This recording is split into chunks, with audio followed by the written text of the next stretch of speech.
Jacobs, Director of the World Academy of Art and Science. Welcome and thank you very much for accepting our invitation. Thank you for inviting me. It's a real pleasure. Would you like 20 or 25 minutes? What is your preference? There's half an hour. Give me the 25. I'm going to try to stop earlier. Okay. If I think there are questions or comments, then I would like to stop earlier. There will be loads of questions and comments, but I'll give you, after 15 minutes, I'll say... And after 20, signal. Okay. Thank you. Perfect. Good morning.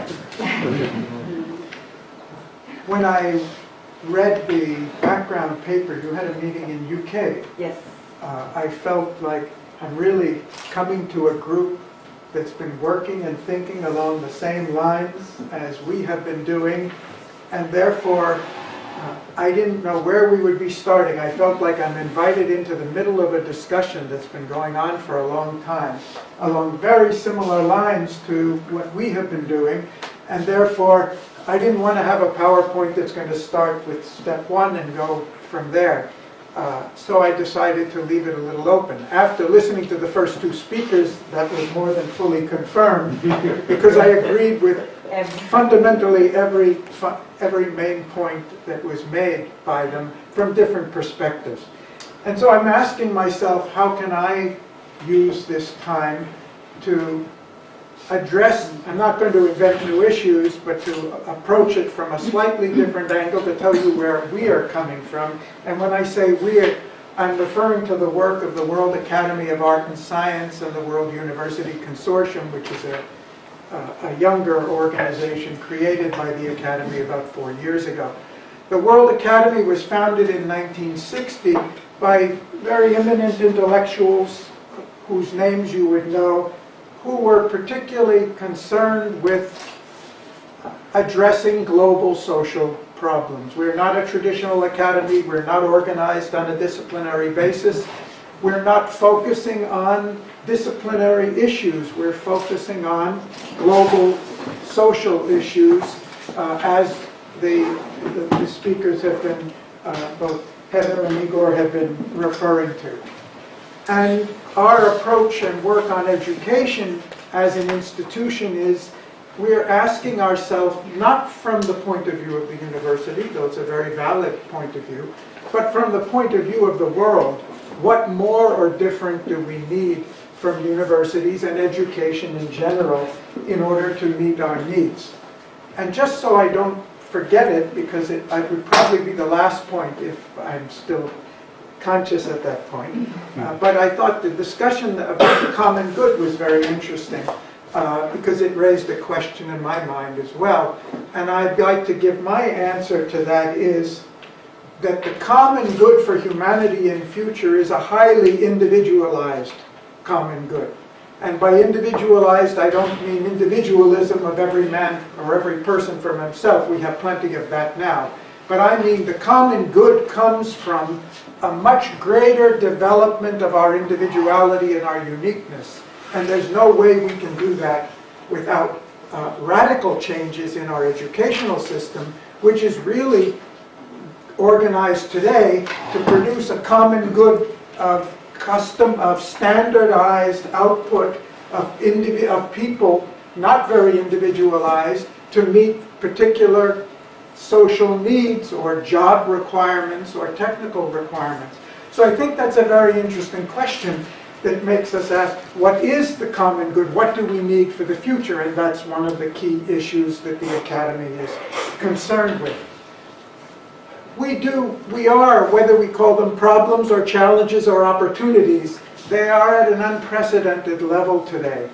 And we all know them, whether they're political or economic or ecological or social or cultural. At the same time, and we have to credit, I do credit, that the great achievements of humanity over the last few centuries are largely the result of the evolution and development of this unique social institution which we call education. If we want to start back historically, we might say that the first really effective social organization was language, communication, and then family units and so different size units and then markets, which enabled us to diversify, and now we have the internet, which is the first global social institution. But education is really unique among our social institutions because it's the institution by which we try to take all the cumulative experience, all the learnings of the past from different civilizations in different ages, and pass on the essence of that. The essence of that which we might call wisdom or knowledge, whatever it is, or values, to the future generation, so we don't start off and have to repeat all of the problems and mistakes of the past, which we do in any case, in spite of the education. But as an institution, it might be fair to say that education is almost as young as the internet. I think it's the most complex effort that we have, that I can think of human beings to really draw on not only our intellectual or scientific, but our emotional and physical experience, codify it, organize it, and find out what is really relevant to the future, and how do we pass it on. So, to begin with, we have a great challenge. And all those who are involved in education are selecting, I think, one of the greatest challenges that anyone can do. And it's no doubt, it's not surprising if we feel there's room for improvement or even for radical change. And that's aggravated or increased by the fact that of where we are as a society, where society is evolving today. One, of course, the speed with which we're changing is unprecedented in history. Second is the growing interaction, not only between people and places, but between sectors and areas. Everything is connected with everything else today. So what worked before, the type of thinking that worked before, and very interesting comments about the need for different ways of thinking, are no longer as effective because of the growing complexity and interconnectedness of everything. And then because of these two, the increasing uncertainty. Increasing uncertainty, not because things are necessarily going down, but just because we're not able to anticipate. That's Roberto's theme, so I won't go there. We're not able to anticipate where we will be in the future. If we look at education as an institution, and particularly higher education, this has so many implications. I'm going to mention a few that we're working on just to bring it down from the abstract to the practical. But if we look at education as we're trying to give youth, we're trying to give the next generation, equip them to cope with this, then when we look at what we are doing in education today and what the needs of the next generation are, I think we can see there is an enormous need for change. Enormous need. And there's many reasons for that. One is simply that the knowledge of yesterday, or even the knowledge of today, in many cases is not very relevant to what youth will be needing, or the next generation will be needing 3 to 5 years or 10 years from now. And of course, we've got enough studies now by McKinsey and World Economic Forum to tell us that 50 to 80% of the jobs that will be available 30 years from now don't even exist today. So how can we be educating people for those jobs? And that's only one expression. And whatever the percentages, however valid they are, I think it points to a real challenge to educators. We've got another problem that and it was mentioned, I think, by Heather, the amount of information that we have today is growing exponentially. You know, we started this process back, I think, 1077 at Bologna. The idea of having people to come to a physical place, which we called a university, and listen to a wise man who could actually read. Not only could he actually read, but he had a book. Maybe not too many, but he had a book at the time when they were handwritten, 300-400 years before the printing press. When books itself were scarce, no wonder we asked people to come to a place and listen to somebody who could read and had books and share their knowledge. a knowledge that was accumulated very slowly over centuries. And now what is it? We can't keep track of the knowledge. We can't keep track of the knowledge even in our own fields. That knowledge largely is available through other means like the internet today. And even if we could keep track of it, what are we going to give our students that's really going to help them prepare for the future? Obviously, what they learn, whatever we teach them today, is not going to be enough for them to go through their life. So more important than teaching them anything specific, we're going to have to teach them how to learn. And hopefully we're doing that. But I think that has to be the primary goal. The primary goal is not to inoculate with a particular standardized knowledge that will equip them for a particular discipline, but it will be to shift from the focus on the information, the focus even on the subject, to the focus on the person. How are we going to, and education does this in some ways, to some extent, and differently in different places, but can we shift that focus so the real goal is the development of the human being? Not just of I'm qualified as a medical doctor. By the way, one of my close associates in our work, he's a psychologist, a Rogerian, who trains medical doctors who have gone through the whole medical education. This is mainly in Italy and other parts of Europe, and have never learned anything about the psychology of a patient because they've been so specialized in learning about the physiology of the patient, as if, in spite of the fact that there's such superabundance of knowledge, facts, research to show that the cure has as much to do, in many cases, with the psychology of the patient and of the caregivers and rest of the family, and yet we're so focused on this narrow thing of the physiology or the anatomy that we're not even equipping them for their specialized job. So one of the things we conceive is a shift from information to, there was a mention of knowledge or wisdom.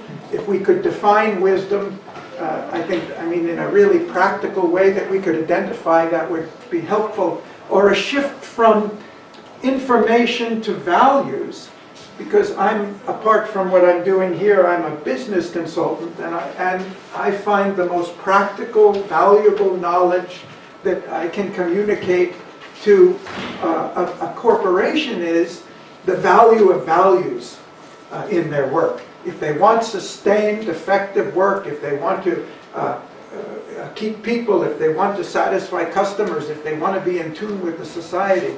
So values in some sense represent the essence or the quintessence of this collective wisdom we've acquired over such a long period of time. How do we teach values without being dogmatic, without going back to a theological form? But I think we've gone to the other extreme today. We've so sanitized our education in such an effort to separate education from the clergy and the history of education that we're afraid to talk about the thing that is most essential to us, the thing that's most essential to human beings.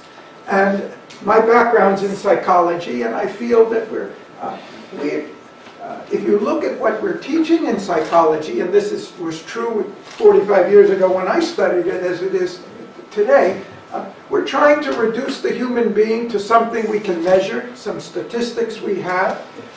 We're trying to quantify everything to be good, natural, as scientific as the natural scientist, when we're talking about a reality that's 100 times more complex than the reality being studied by particle physicists. And a lot of my good friends are particle physicists, and they agree with me.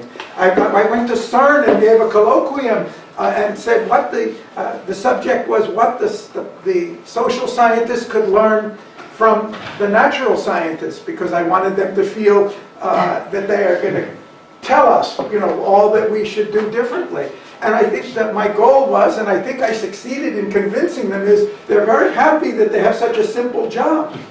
Because the quarks are all, except they've got several colors of them, they all behave the same, the blue quark or whatever color it is. They're not conscious, they're not thinking, they don't have individual opinions, they don't change their mind.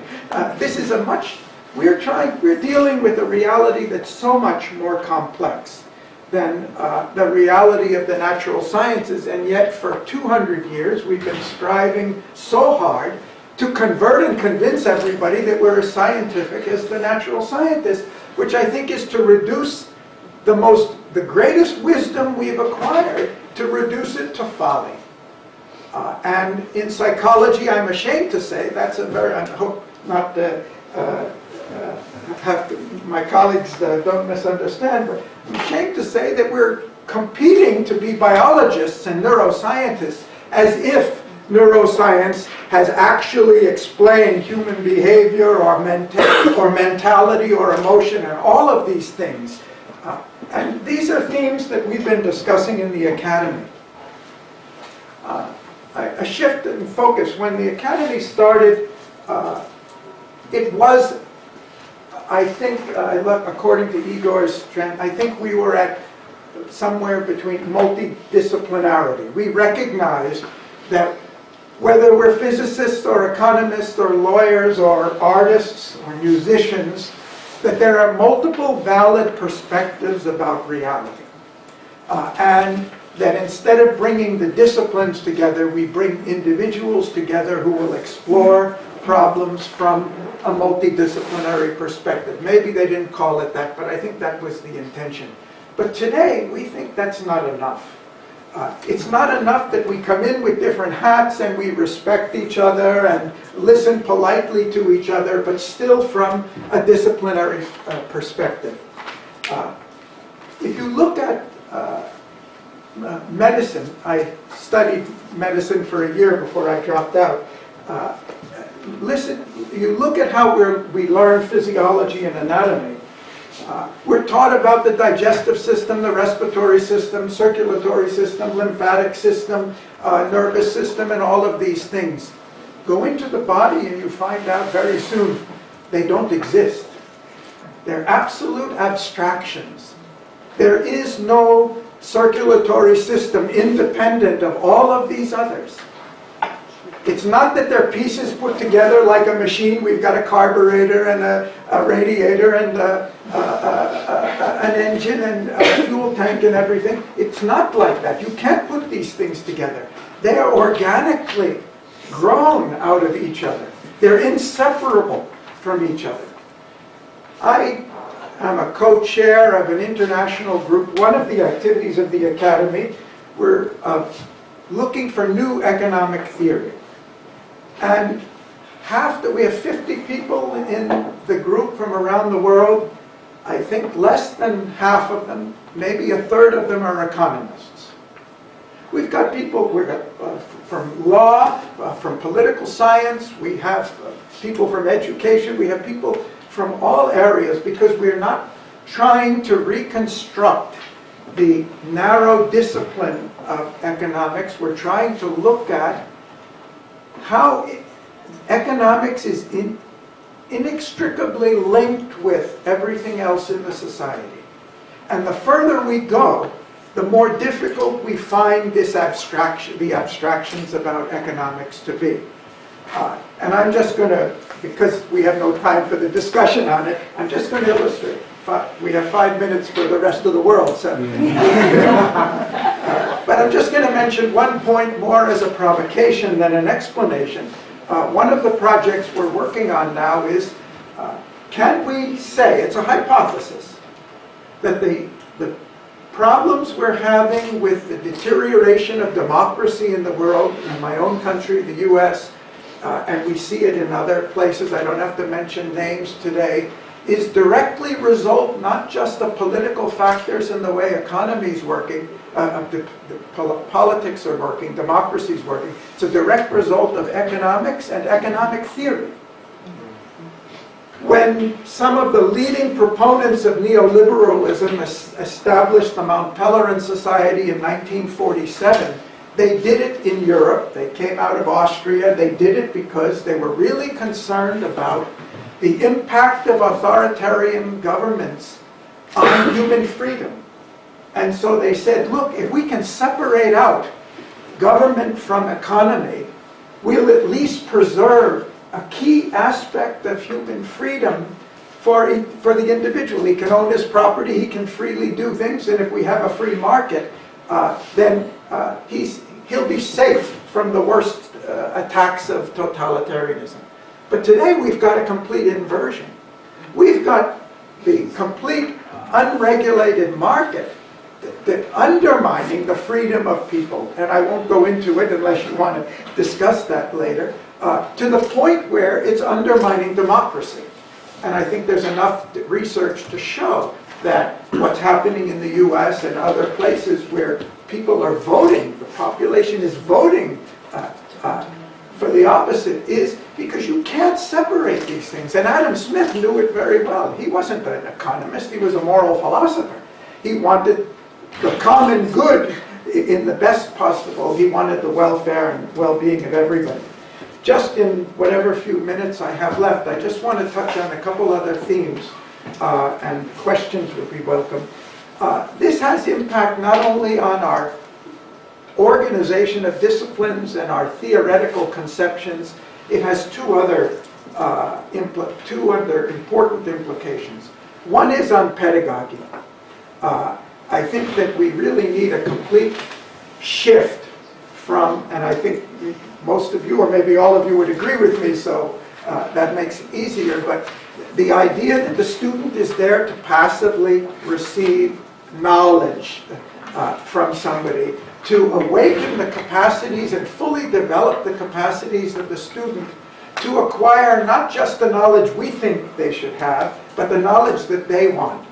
There's a recent report from Stanford University that they talk about in another 10 years.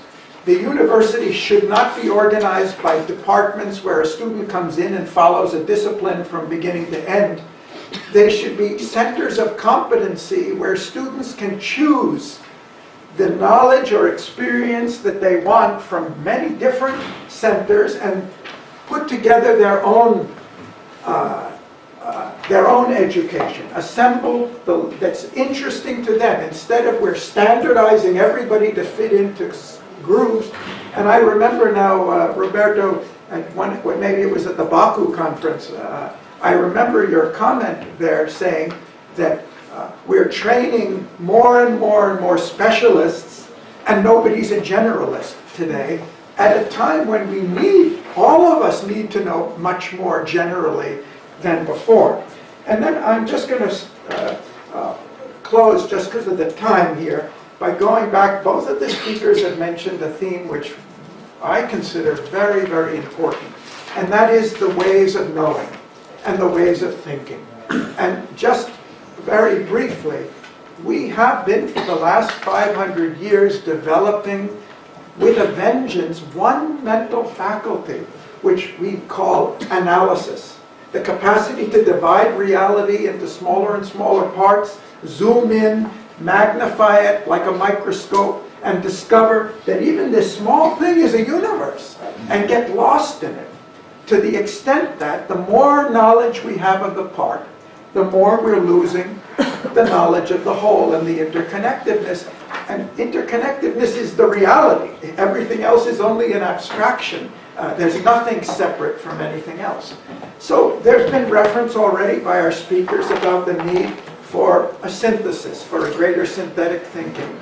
And you might say that over the last 50, 70 years, the development of systems thinking arose out of this recognition that the analytic thinking was not enough. Let's try to put everything together and connect everything. And I think that's a necessary and valuable step forward, which has helped us a lot in many fields. But I don't think it's enough. I think that even our systems thinking today, by and large, generalization, is very mechanistic. It's very shallow. It doesn't go to the depth of the fact that, and I'm particularly thinking in the social sciences, that we are conscious human beings, and everything we do depends on not just the physical circumstances, not just our links in a network, but our perceptions, our emotions, our attitudes, our values. And there's very little of that I find coming out in the systems thinking. So we are talking about another shift, and it's only words, but I think you'll understand what I mean, to something much more integrated, where we recognize that the reality is integrated, it's not just interconnected, that everything is connected with everything else. How are we going to study that? How are we going to study it separately, or how are we going to study it even in relationship? It requires a different type of perception, a different type of thinking. Not that we reject all analysis, not that we reject all synthesis or connection or holistic thinking, but we also consciously develop non-linear perceptions and capacities. With that, I'll just stop by mentioning, if I can just go to the end. That's your second. I want to go all the way to the end. Oh. That's a summary. Okay. We have a conference coming up in November in Rome, where we're addressing all of the issues that are here, and we wish we had 3 months and not 3 days to do it. But we're doing it by assembling multiple stakeholders. We're asking companies to come, unions to come, university rectors to come, educators to come, disciplinary faculty to come, and most particularly students to come. I entered the university. To interrupt you shortly, coffee break would be now. That's what we want. That's what we need, man. Thank you. Thank you for that. I landed at UC Berkeley in September of 1964, which happened to be the month of the free speech movement, which was the first real campus protest in the U.S., which started not with the Vietnam War or feminism or anything else, or free love or any of those things. It started because the graduate students wanted and demanded a greater share in the governance of the university and deciding how it was. And that was so outrageous at that time in a very liberal part of the United States that they called in the police and they did tear gas to keep these people quiet. It was so radical. And from Berkeley, it spread around the U.S., and then it spread around the world, and it spread from governing the university to governing the world, and what's wrong with everything we're doing. But the key was that the students were awakened by it. And anybody who was in that atmosphere was awakened. And I think one of the critical challenges that we have, any of us who believe in a change in these things, is how are we going to awaken that? Somebody already said, I don't think the students are ready. Well, are we helping them get ready, or are we helping them, convince them that what they're learning is very valuable and we're preparing them for something very valuable? That's a question. What strategy do we need for it? And my last promise. I'm standing here. Yes, ominously. You need the hook now. I just wanted to, we also have a meeting on the subject coming up in November. I'm giving you the websites. If you want information, I'm happy to provide it to you. The project is Mind, Thinking, and Creativity, where we're really trying to focus on this issue of what is the change in thinking we need. And those of you who have ideas on this, who are working on it, we would really welcome your collaboration, because it's a really collaborative process. It's not like us delivering something. It's a process of co-creation. Thank you very much.